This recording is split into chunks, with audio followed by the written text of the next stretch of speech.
And we are back with some more Seattle Kraken franchise mode in FHM 7. And in this one, we have a couple of moves to make because we've been on a pretty bad stretch as of late. I mean, we have won 4 games in this month, but we've been losing more often than we've been winning. You know, we have a loss right here, a loss right here, a loss right here, and a loss right here. So, and the losses that we are getting, they're pretty bad. A 7-0 loss, a 4-1 loss, 6-5 loss, 6-1 loss, then a loss here against the New York Islanders, a loss against the Devils, a loss against the Avalanche. We're just not trending in the right direction, and this goes back to last month, I believe, as well, as we have a win here, a loss, a loss, a loss, a win, but then a loss, and then a win, and a loss, and a win, and a loss, and a win. We can't get any kind of rhythm together is what it looks like. And then even when it does look like we're finally starting to get it together, we just followed up with, you know, loss and then a win and a loss, a loss, a loss, and a loss. So I feel like we need to make a move here. And I mentioned in the last one that Matthew Coronato really has not been great when it comes to just how he simulates overall. He has 10 goals so far this season, which is a career high, but only 14 points in 44 games, 56 grade. Not liking the way he's simulating. The past 3 seasons, 12 points, 14 points, 16 points. So we can definitely find someone better at this point. And he's 23. It's not like he's super young anymore. He's 23. He's pretty close to the peak of his development. I don't think he's going to get much better. And when you take a look at his attributes, I mean, he looks like he should be all right. But when we take a look at a trade proposal that we got from the LA Kings, they're offering Kailer Yamamoto in exchange for Matthew Coronato. So let's take a look at Yamamoto here. First of all, he's a 3-star ability, so he already has the advantage there. And actually, let's take a look at him compared to Coronato. So as we see offensive ratings, screening, Coronato's better. Getting open, Coronato's better. Passing, they're the same. Puck handling, Yamamoto's better. Shooting accuracy, Yamamoto's better. Offensive read, Yamamoto's better. So right off the bat, I'm really liking the looks of Yamamoto. Defensively, checking is better for Yamamoto. Faceoffs, Coronato's better, obviously, as the center, and I believe Yamamoto's a winger. Hitting, Yamamoto's better. Positioning, slightly in favor of Coronato. Shot blocking, once again, slightly in favor of Coronato. Stick checking, I would say, is really the only attribute that Coronato has a significant improvement over Yamamoto. Defensive read, they're equal. Acceleration and agility, Yamamoto has Coronato covered. Balance, they're equal. Speed, Yamamoto wins. Stamina, they're equal. Strength, Coronato has Yamamoto beat there. Fighting, I'm not really gonna pay attention to because I don't think Coronato gets into many, if any, fights anyway.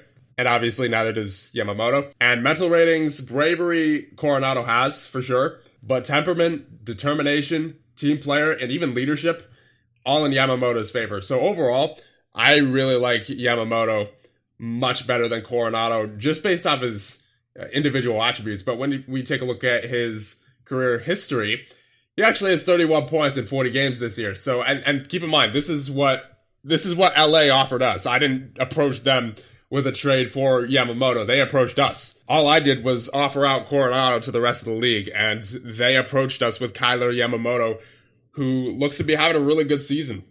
And just 2 seasons ago, he had 61 points with the LA Kings. It looks like he's doing pretty well for himself in the simulation. 66 grade. They're in the AHL for 4 games. So he's been in the AHL during the simulation, but not for long, it doesn't look like. And every other year in the NHL, once again, other than last year, of course, he's had low 60s for overall grade. 63, 62, 62, 62. So he's consistent about that. So I really see no reason why we shouldn't accept this trade from LA.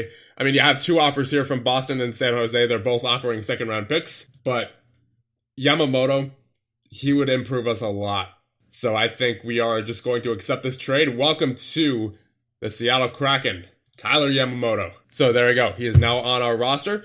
And a couple of other moves that I want to make involves sending players down to the AHL and calling players up. So I think going down to the AHL has to be Ludwig Persson, as he only has 3 points in 17 games played. And it's not like he's helping out much defensively, and he's only got the 2-star rating, so I feel like maybe he could use a bit of time in the AHL. So we'll send him down to Palm Springs. I'm also going to send down Schmaltz so we can make some space on the roster. And coming up from Palm Springs will be 2 players. Wyatt Johnston and Nikita Onishko. They're both at 2.5-star abilities now. They're both having great seasons down here in the AHL. Onishko with a 45-point season in 43 games. I believe he leads the team currently.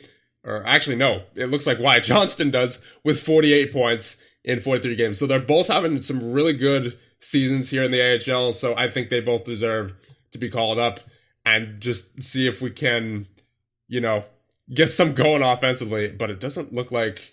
Oh, right. Onishko is international right now. So we can't actually call him up right now because he's not technically on the roster. But once he comes back from international duty, we should be able to call him up to the NHL. And when he does, I want to do that for sure. So obviously a couple of new faces in the lineup with Johnston and with Yamamoto. Yamamoto is actually on the first line, so we'll see what he can do next to Austin Matthews. And then obviously when we call up Onishko, hopefully he'll help out even more. So I think that's all I wanted to do for right now. Let's continue on with the simulation now. All right, good. Good news. Shane Wright has returned. So we're definitely going to need him back when it comes to offense. Unfortunately, Pelech's still out for 1 to 2 months, but just gonna have to make do. So of course, as we bring the kid up, he gets his first major injury with a broken thigh for 3 to 4 months. Are you kidding me? That is terrible luck.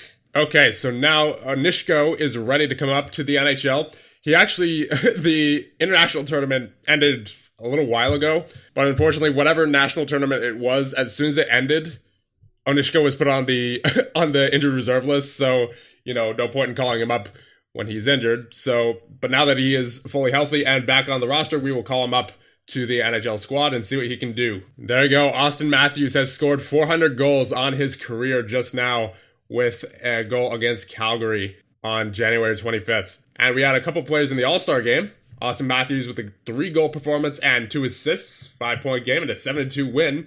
And Jake Oettinger with 20 shots against and 20 saves. So there you go. Even though the other team scored 2 goals, Oettinger was not the one who let them up. So we're on February 1st now. We are just outside the wild card. So we definitely could be doing better. And let's see what's happening here with our roster. So 76 grade for Oettinger, 73 for Lindbergh. So it looks like our goaltending, as per usual, this season has been pretty solid. 918 for Oettinger, 913 for Lindbergh. Defensively, you have Luke Hughes with 37 points. So he's picked it up. Because remember, I believe he was stuck at about 27 points last month at the start of January. So he's been really good lately. So it's good to see him get out of that slump. Nemec with 24 points, Bowie with 21, Liljegren with 20, Kirsanov with 16, Forsmark with 6, and Aho with 5. Forwards, you have Matthews with 71 points in 59. Then it drops down to Amirov with 38 in 58. Then you have Yamamoto with 36 in 52. He has 5 points on our team in 12 games. Fantilli with 34 points in 56 games. Cyrnik with 32. Van Sickle with 29. 28 for Lundestrom. 22 for Dubé. 21 for Kempe, Jarventi, and Wright. Ronnie with 6. Arvidsson with 6. 1 for Onishko in 2 games. Let's take a look at grades now. So obviously Austin Matthews leads the way for our forward core. I wouldn't expect it to be anyone else at this point. I mean, just given the point difference between first and second on our team. And defensively, given that we're missing Adam Pelech right now to injury, Luke Hughes is our best defensive defenseman by far, which he's also our best offensive defenseman. So he's just, in general, he's just our best defenseman. Obviously, with that 4-star ability and 5-star potential, we have to lean on Luke Hughes quite a bit here, especially in the absence of Adam Pelech. Because Adam Pelech is pretty huge when it comes to defense on our team, because as we see his overall grade, he's got a 76 defensive grade. That's pretty hard to replace, especially on this team. So we just have to hope that Luke Hughes can continue performing the way he's been performing recently, because I believe as we check his game by game, there should be quite a few points here. 2 points in the last 2 games. There's a goal there against the Islanders, 2 assists, an assist, a goal. He's been pretty good lately. But obviously, Matthews is carrying this team, let's be real. So if he can continue doing that and our goaltending can continue playing the way they've been playing all season, then we should have a chance at making the playoffs. But, if some things go wrong, then I don't know if it's going to happen this year, because we have been on a slide as of late. And not just as of late, right? This has been going back to November. We were great in September and October, as I believe at one point we were, what was it, 10-1-1? we were great for the first part of the season, but then things kind of fell off. So I'm hoping that at least a few players can start getting some depth scoring for Austin Matthews, because there's only so much that Matthews can do.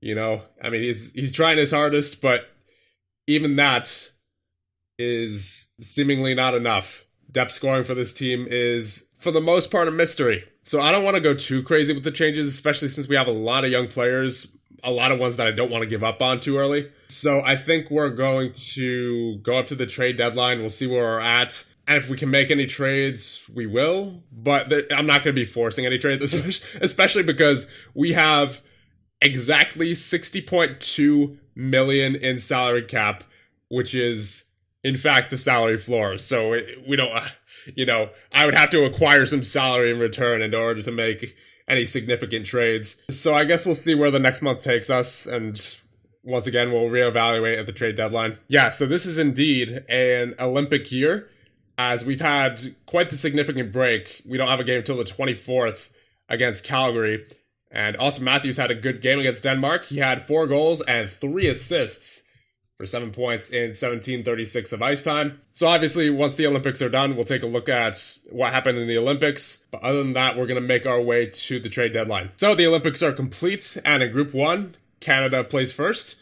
Group 2, the United States plays first. And in Group 3, Switzerland plays first. The winner of the Winter Olympics is the Czech Republic over Switzerland. So certainly a very unexpected final there between those two teams, and Czech Republic edged them out 5-1 in the gold medal game, and the United States beat Sweden in the bronze medal game. So I'm interested to see where Canada was. Oh, they were eliminated by Sweden after Sweden had defeated Latvia. So Canada actually had a pass in the first round. They went on to face Sweden, and they lost their only game of the tournament. Ooh, that's brutal. Even after a good group qualification round, they didn't get it done when it mattered. Ooh, that's just, once again, that is brutal. Checking the stats now of the Winter Olympics, you had Austin Matthews with 9 goals for Team USA. You had Tomas Hertl with 13 assists for Team Czech Republic. Jakub Vrana with 15 points for Czech Republic. So with all that being done, we are now 1 day away from the trade deadline. Like I said, I don't think there's too many moves I want to make. We already have 2 first-round picks. And besides that, there's not too many guys that I want to give up on just yet. We could obviously be doing much better at this point. You know, we're in year number 5, and we're still just barely on the brink of making the playoffs. So the building stage for the Seattle Kraken certainly has not gone as expected, as a lot of our young players are pretty underwhelming, at least when it comes to their average grades. So we're certainly seeing some good players here, but the majority of them are, once again, they're just underwhelming. Man, it would have been so nice to have Michkov. He has 73 points already in his first NHL season. I mean, it's not like we're out of the playoffs. We're only 3 points out of a wildcard spot, so it's certainly possible that we could still make it. If the right trade came along, like if there was some player out there who maybe mid-20s, maybe 27, 28, who is producing, at the very least, grade-wise like Fantilli is, then I would certainly be willing to give up some of these prospects for a player like that, because that's something we sorely need. So I'm going to scan through the trading block real quick and see who's available. Okay, here's one. Nick Suzuki from the Montreal Canadiens. He is 26 years of age, has a cap hit of 4.3 for 1 year, offensive grade 65, defensive grade 69. I'm really liking the way Nick Suzuki's looking right now. Ooh, yeah, absolutely. And Montreal's willing to give him up, too. Oh, yeah. Yep, he's consistent, too. We have to at least make an offer for him, because that he is someone who I am definitely interested in acquiring. I would be definitely willing to part with a couple of prospects for him. And I don't see why we wouldn't be able to sign him either. I mean, we're literally at the cap floor, so I'll give them Person. He's been taking his time growing, but he is a 2-star ability, so he's NHL ready.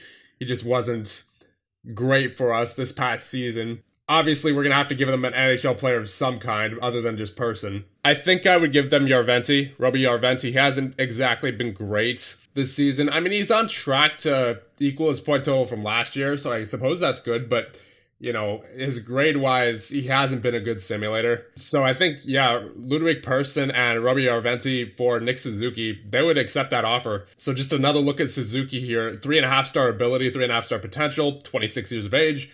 Once again, he's looking solid offensively and even defensively. Great physically. Great team player, good determination, good temperament. I like everything about him. Honestly, I feel like I'm underpaying here, but it says they're going to accept this offer. So yeah, there you go. Persson and Yarventi for Nick Suzuki. Will they accept that? Yes, they will. Finalized trade. There it is.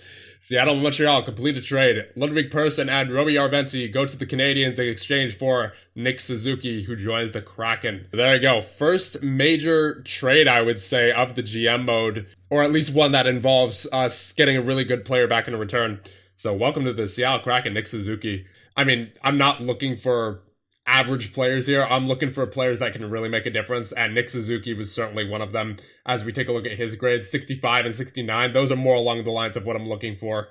And there's no one else on the trade block that fits our age range who fits that description. So we'll take a look at waivers, because there's actually quite a few players on waivers, but usually players on waivers aren't very good when it comes to their grades. I mean, there's this guy in defense, Ben Mirages, who is 26 years of age, 69 defensive grade. So certainly wouldn't be a bad option if it comes to defense. And actually, since Pelech is out right now, he might not be a bad acquisition. We would have to send someone down for sure, though. Yeah, we would have to send down Aho. I wouldn't mind doing that, though. He's 30, and he hasn't been a good simulator anyway. He's just a backup player. So yeah, honestly, let's acquire that Mirages guy from the New York Islanders off of waivers. So I will put in a claim for you. Because at the very least, while Pelech is out, he could certainly help us. And even when Pelech comes back, he'd be a really good option to go to if we ever need someone who is really solid defensively. Because as it stands right now, the only guy with a better defensive grade on our active roster is Luke Hughes. So I think that's all the trading I think we're going to be doing for right now. There's no other trades that I really stand out to me. And once again, I went through the trading block one more time and no one really stood out. So Nick Suzuki is good enough. And obviously we're picking up that defenseman off of waivers. So hopefully we get him. Hopefully the combination of those two will be able to help us get into the playoffs for the first time. Because that is my goal this year. I do want to make the playoffs. I don't want to be, a lottery team again for the 5th year in a row. Because we should be making progress at this point. We really should. It's just that a lot of our young guys have, once again, underperformed. So there you go. Ben Mirages, now a member of your Seattle Kraken. And we have to assign numbers now. Nick Suzuki wants 14, currently worn by Van Sickle. I'll give him 41. Because I believe he was wearing that on Montreal anyway. And now we're going to have to send down Aho, since we have Mirages on the roster now. So here's what we're currently looking like. You have Kempe, Matthews, Yamamoto, Van Sickle, Suzuki, and Wright, Amirov, Fantilli, and Dubé, Arvidsson, Lundstrom, and Onishko. Then on defense, you have Hughes and Nemec, Mirages and Liljegren, Kirsanov, and Bowie. That's looking pretty good to me. And then obviously Odinger and Lindbergh in goal, but they've been great all season, so I'm not worried about them. They'll continue to tear it up, it looks like. So this is the best roster that we're going to ice this year for sure. I mean, obviously it would help to have Pelech in here as well as Wyatt Johnston, who are both injured, but you know what? I'm liking the look of this. I really am. Especially with Suzuki in there as some depth scoring, and with Mirages in there as a backup defensive defenseman who could potentially make a name for himself as a mainstay in our roster. With that being said, let's advance past the trade deadline and get to the end of the regular season where we will hopefully have a playoff spot. And there you go. Adam Pelech is now back from his pretty long injury, so we're going to put him on the active roster. And we're going to send down a forward. I think that has to be Arvidsson. He's not been good this year, only 6 points in 30 games played. And I believe we have 14 forwards, so that should leave us with an extra forward even after we send Arvidsson down. So there you go. We'll send him down to Palm Springs. You've got to be kidding me. Adam Pelech goes down once again, this time with a grade 3A concussion indefinitely. My injury luck in this game, man, it's just the worst. I mean, I even have injuries set to fewer right now. And we're seemingly getting some really bad injuries lately. Well, back on the injury list he goes, and that is this time for the rest of the season at least, if not heading into next season. So I guess it's a real good thing we picked up Mirages because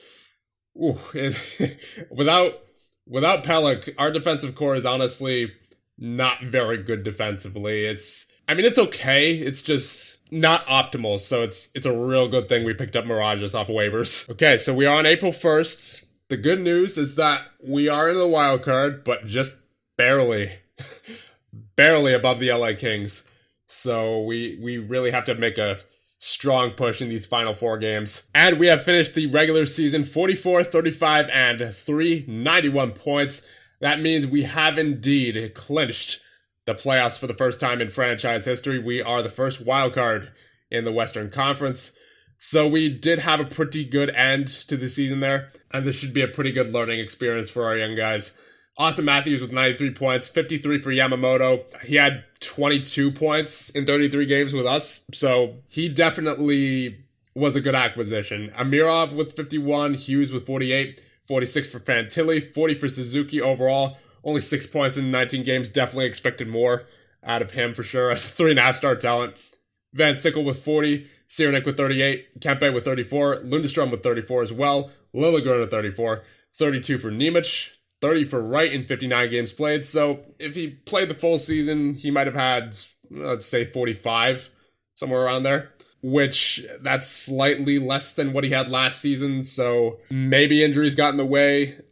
I don't know, but I definitely want to see improvement from Shane Wright next year. Bowie with 28, Dubé with 27, Kirsanov with 20, Mirages with 15, Ronnie with 8, 7 for Forsmark, 6 for Onishko in 20 games played, and Oettinger and Lindberg. Let's see their goalie stats. They have a .918 save percentage for Oettinger and a .911 for Lindberg. I guess I'm not complaining, but it just feels like we're a little behind when it comes to developing our young guys, because some of these guys just are not playing well at all. And then some of them even regressed, like Tapi Ronnie. He only had 8 points this year in 56 games played. He had 16 last year. And it's not just points either, it's grades in general for some of these guys, like Dubé, only a 58 grade overall, 55 for Onishko. I know he didn't play the full season, but still. Grades are usually a pretty good indicator of how a player is going to turn out. And I'm not liking it from some of them. Now let's check the team stats. So goals for per game, we are sitting 23rd in the league with a 2.96, definitely better than years past. A 3.06 goals against per game, we are 16th in the league, so I guess we're good there. I mean, obviously we saw some good goaltending from Mr. Oettinger and from Lindberg, so it could be better, but it definitely wasn't bad by any stretch. Our power play was 26th in the league with a 17.3, and the penalty kill was 15th in the league with a 81.4. We had 14 shorthanded goals for, so that's certainly a league high. As I don't believe, no one else has double digits for shorthanded goals. So I don't know what that's about. I mean, I don't know how we're one of the lower goal scoring teams in the league, yet we had 14 goals for on the penalty kill. So I don't know how you get that, but you know what? Whatever. Season's over. Let's just focus on playoffs now. So that being said, let's see who we have in the first round. And we will be facing the Colorado Avalanche in the first round of the Year 5 playoffs, which is our first playoffs ever. So that being said, I'll end this one off here. Remember to hit like and subscribe. And in the next one, we will go through the Year 5 playoffs with your Seattle Kraken. See you guys then.